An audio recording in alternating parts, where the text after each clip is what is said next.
का चतुर्भुजों के बारे में समझेंगे। और चतुर्भुजों के संधि विच्छेद से अगर चतुर्भुज है, चतुर्भुज है और चतुर्भुज के यदि चतुर्भुज का संधि विच्छेद करते हैं तो चतुर का मतलब होता है कितना, चार, और भुज का मतलब चार भुजा। चतुर्भुज का मतलब क्या हुआ, चार भुजा, यानी चार भुजाओं से घिरे बंद आकृति को ही चतुर्भुज कहते हैं। जिसमें दो चतुर्भुज को तो हम लोग जानते हैं पहले से, एक है चतुर्भुज जिसका नाम क्या है,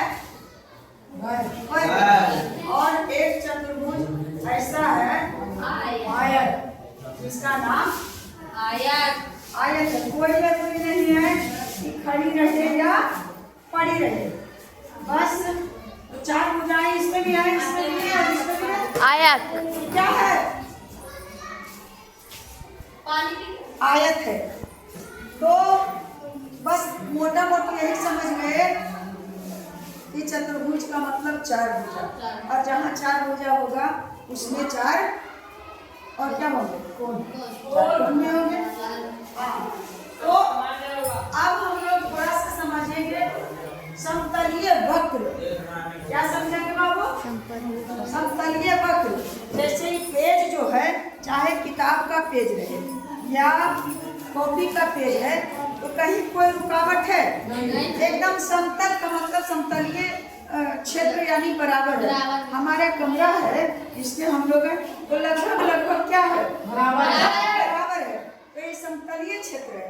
तो इसमें बताया है समतलीय वक्र के बारे में कि यदि हम कागज पर पेन रखे और इसको बिना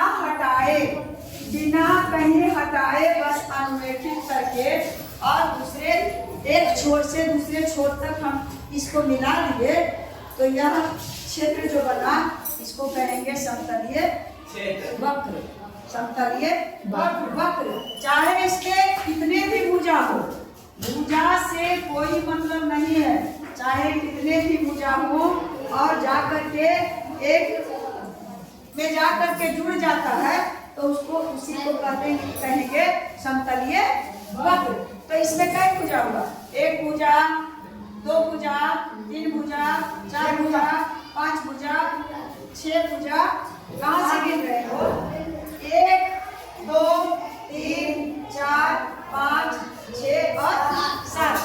ये कौन बहुभुज हुआ। पहले नंबर इसका नाम होगा सप्तभुज, इसका क्या नाम होगा, सप्तभुज। सप्तभुज है क्या। अगर ये इस ढंग से अगर यहाँ ले, ऐसे ले, इसे ऐसे कर दो, ऐसे कर दो। अब इसको गिनो, एक, दो, तीन, चार, पाँच, छह। तो ये क्या हुआ, इसको कहते हैं षटभुज। षट के मतलब होता है छह, तो इसको कहेंगे षटभुज। अगर ऐसे ऐसे ये और ये भी हो गया मंदिर की तरह, यहाँ गिनो, एक, दो, तीन, चार, पाँच। तो ये किसमें कितने भुजा है, पांच भुजा। तो इसको क्या कहेंगे, पंचभुज। भुज। तो इस तरह से अगर ऐसे है और ये मिला दिए त्रिभुज, सब समतल। तो इसमें कितने भुजा है, तीन भुजा है ना, तीन भुजा। तो ये तीन भुजा मेरी ये समतलीय वक्र के ही अंतर्गत आएंगे। त्रिभुज है, तीन भुजा त्रि मतलब तीन, और चार भुजा चतुर मतलब चार, चतुर्भुज। पांच भुजा पंचभुज, छह भुजा सात भुजा, अष्टभुज, सप्त सप्तभुज, आठ भुजा, अष्टभुज, अष्ट अष्टभुज, अब नवभुज, दसभुज चीज नहीं है, बस अष्टभुज, सप्तभुज। तो ये सब भुज है। और चाहे तो चतुर्भुज रहे, त्रिभुज को छोड़ो, चतुर्भुज, पंचभुज, षटभुज, सप्तभुज, अष्टभुज, चाहे कितने भुजा है, सभी अंदर के सभी कोनों का माप कितना होगा? बराबर होगा। कितना? चाहे इसमें कितने भुजा है? कोण, एक कोण, दो कोण, तीन कोण, चार कोण, पांच कोण, छह कोण, सात कोण है। भुजा कितना है? सात भुजा है तो सात कोण, और सातों कोणों का योग फल 360 कितना होगा? 360 डिग्री। 360 डिग्री। इसमें कितने भुजा है? कितने कोण? एक कोण, दो कोण, तीन कोण, चार कोण और पांच कोण। जब 5 कोण है तो भुजा कितना होगा? 5। हाँ, जितने कोण उतने भुजा। तो इसमें भी सभी कोणों का मान 360 डिग्री। 360 डिग्री। और इसमें कितने कोण है? एक कोण सही से नहीं दिया है। एक कोण, दो कोण, तीन कोण, चार कोण, पांच कोण। अरे 5 कोण नहीं होगा। तो इस 5 कोण यानी 360 डिग्री। 360 डिग्री। 360 डिग्री। और 1 2 3 4 5 6 इसमें कितने कोण है? गिनो तो। 6 कोण। तो 6 कोण है तो साधारण सी बात है कि 6 भुजा भी होगा। तो इसमें तीनों कोणों का योग कितना है? 360 डिग्री। 360 डिग्री। और ये कितने कोण है? गिनो। 4 कोण। तो इसमें चारों कोणों का मान 360 डिग्री। 360 डिग्री। मतलब यह चाहे कोई भी कोण हो, सभी कोणों का योगफल कितना होगा? 360 डिग्री। तो सबसे पहले इतना तो हम जान गए। और एक बात क्या जाने कि जितना कोण उतना ही भुजा। दो बात को आराम से जान गए बैठे बैठे, कोई दिक्कत नहीं। अगर कोण की जानकारी हमें है तो उसका भुजा की जानकारी भी हमें होनी चाहिए ना, हो जाएगी अपने आप। अगर 4 कोण है तो 4 भुजा है।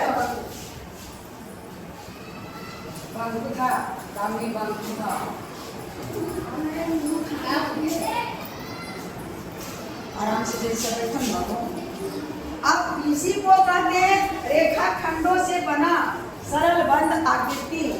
रेखा खंडों से बना सरल बंद वक्र बहुभुज कहलाता है। जितना भी अभी हम बनाए, जितने भी इस तरह के क्षेत्र जैसे भी हो, इस तरह से बंद बताए, ऐसे ऐसे ऐसे भी ये किसी भी बंद होना चाहिए, उसे कहते हैं बंद वक्र बहुभुज। उसको कहते हैं तो षटभुज, अष्टभुज, नवभुज, पंचभुज। इसको जो हम कहें अलग अलग चतुर्भुज, इसको मेन रूप से इसको कहते हैं सरल बंद वक्र बहुभुज। सरल बंद वक्र, सरल बंद वक्र बहुभुज, सरल बंद वक्र। और बहुभुज में आ गया कि एक भुजा से ज्यादा सब है तो उसको क्या कहेंगे? बहुभुज। एक से अधिक भुजा है तो उसको कहेंगे बहुभुज। सरल बंद बहुभुज नहीं, सॉरी, सरल बंद वक्र बहुभुज। सरल बंद वक्र बहुभुज। हाँ, तो सरल बंद वक्र बहुभुज 2 तरह के होते हैं। सरल बंद वक्र बहुभुज 2 तरह के होते हैं। 2 तरह के। और 2 सरल बंद, पहले नंबर को कहीं कोई कोना छूटा नहीं, बंद रहना चाहिए, है ना। चाहे तो 4 या 4 से अधिक भुजाओं का बंद होना चाहिए।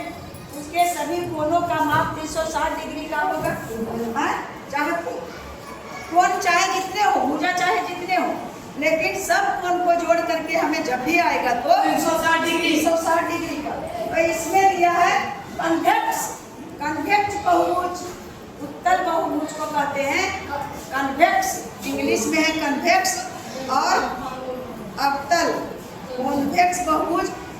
अवतल और वोकेब बहुभुज, यानी हम लोग हिंदी में ही जाने उत्तल बहुभुज और अवतल बहुभुज। अब देखो उत्तल बहुभुज और अवतल बहुभुज किसे कहते हैं? उत्तल बहुभुज और अवतल बहुभुज की कुछ आकृतियां। साथ से बैठो बेटा।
यहाँ देखो, इधर देखो, 1 2 3 4 5 कितने आकृतियां दिया हुआ है?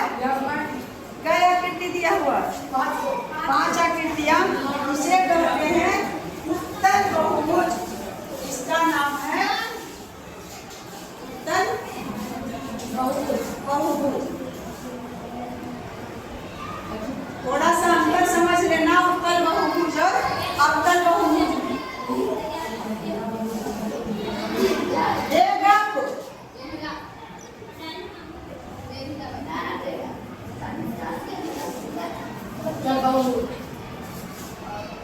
उन्हें जाकर के कब नीचे को ना खा लिया, जैसे हम उन्हें जाकर के कब यानी कि आप पढ़ने को थोड़ा सा। तो उत्तल बहुभुज अवतल बहुभुज का क्या है? अवतल बहुभुज का बस अंतर थोड़ा सा हम लोग समझ लेंगे।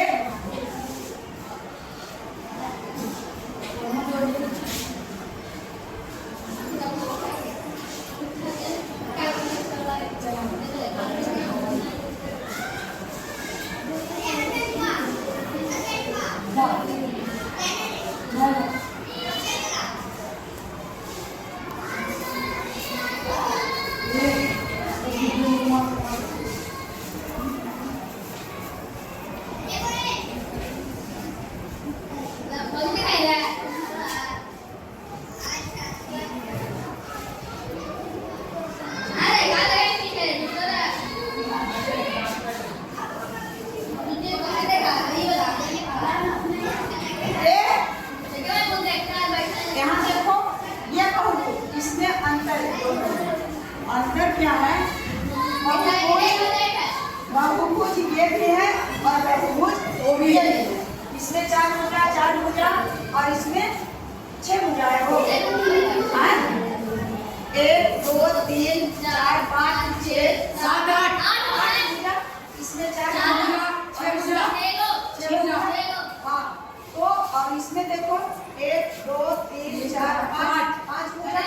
1 2 3 4 1 2 3 4 5 6 7 भुजा। 1 2 3 4 5 6 भुजा।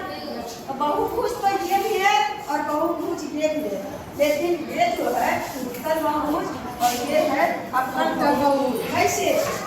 इसमें बता रहा है कि एक दूसरे से अलग कैसे है। ये उत्तल बहुभुज और ये अवतल बहुभुज कैसे है? आखिर कैसे? बहुभुज तो है, दोनों बनपत्र बहुभुज है, लेकिन अब जो बहुभुज उत्तल होते हैं उनके विकर्णों का कोई भी भाग बहिर्भाग में नहीं होते हैं। इसका विकर्ण चाहे किसी कोने से किसी कोने को जोड़ दो तो यह कोई बहिर्भाग में बहिर मतलब बाहर में नहीं है। चाहे किसी भी कोने को हम जोड़ देते हैं विकर्णों को, तो जैसे भी जोड़ो लेकिन बहिर्भाग में नहीं जाता है, तो इसे कहते हैं क्या? उत्तल बहुभुज। जैसे जैसे तुमको जोड़ना चाहते हो वैसे वैसे जोड़ो।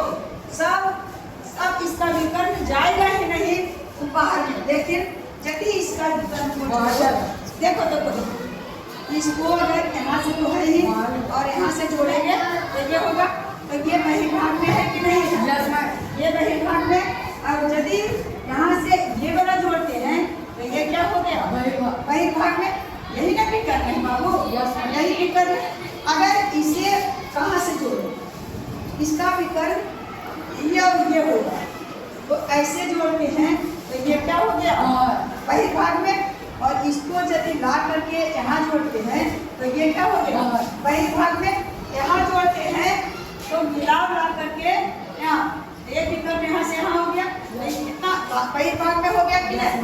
बहिर्भाग का मतलब इसका जो बाहर का भाग, इसका इसमें देखो यह जो विकर्ण है बाहर भाग को टच कहीं नहीं करता है, कहीं कर रहा है, कहीं करता है, कहीं करता है, कहीं करता है। लेकिन इससे अगर जोड़ते हैं तो यह बाहरी है कि नहीं? बाहरी हिस्सा, ये बाहरी हिस्सा है कि नहीं? और इसको इसे भी जोड़ो, यहाँ ला कर मिला दो, इसके बाद बाहर हिस्सा है। इसे यदि जोड़ते हैं ऐसे करके ले जाओ, ऐसे लगा दो या ऐसे लगा दो, तो ये बाहर के बाद तो बहिर्भाग में इसका है विकर्ण।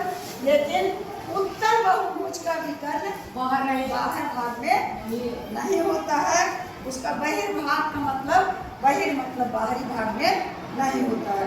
या बहुभुज के अभ्यंतर में किन्हीं दो बिंदुओं को मिलाने वाला रेखाखंड, दो बिंदु को हम मिलाए, जहाँ से पाए वहाँ से मिला दिए, तो दो बिंदुओं को मिलाने वाला रेखाखंड पूर्णतः बहुभुज के अभ्यंतर है। अभ्यंतर मतलब उसके अंदर है।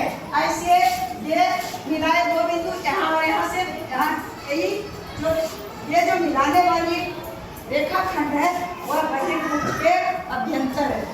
ये भी अभ्यंतर, अभ्यंतर मतलब अंदर है, ये भी अभ्यंतर है। और समझ गया? उत्तल बहुभुज और अवतल बहुभुज, और उसमें जितने भी आकृति थे वो उसमें क्या है? उसका विकर्ण या उसको मिलाने वाली रेखाखंड बाहर भाग को टच करता है, तो इसे कहते हैं अवतल बहुभुज। तुम्हारा ये जो बुक है अवतल बहुभुज से कोई ताल्लुकात नहीं रखेगा। इसमें जो पढ़ाई होगी सिर्फ उत्तल बहुभुज है। उत्तल बहुभुज के बारे में ही जानेंगे। और उसमें अवतल बहुभुज सिर्फ जानकारी के लिए दे दिया कि ऐसे बंद वक्र बहुभुज जिसका विकर्ण बाहरी भाग को टच करता है तो उसे कहते हैं अवतल बहुभुज। और वैसे बंद वक्र बहुभुज जिसके विकर्ण या दो बिंदुओं को मिलाने वाली रेखा कभी भी बाहरी भाग उस बहुभुज के अभ्यंतर में अवस्थित होता है, उसको कहते हैं उत्तल बहुभुज। आया समझ में? आया? तो बस इतना ही समझने के लिए बहुत बहुत धन्यवाद, और फिर आगे बताती हूँ।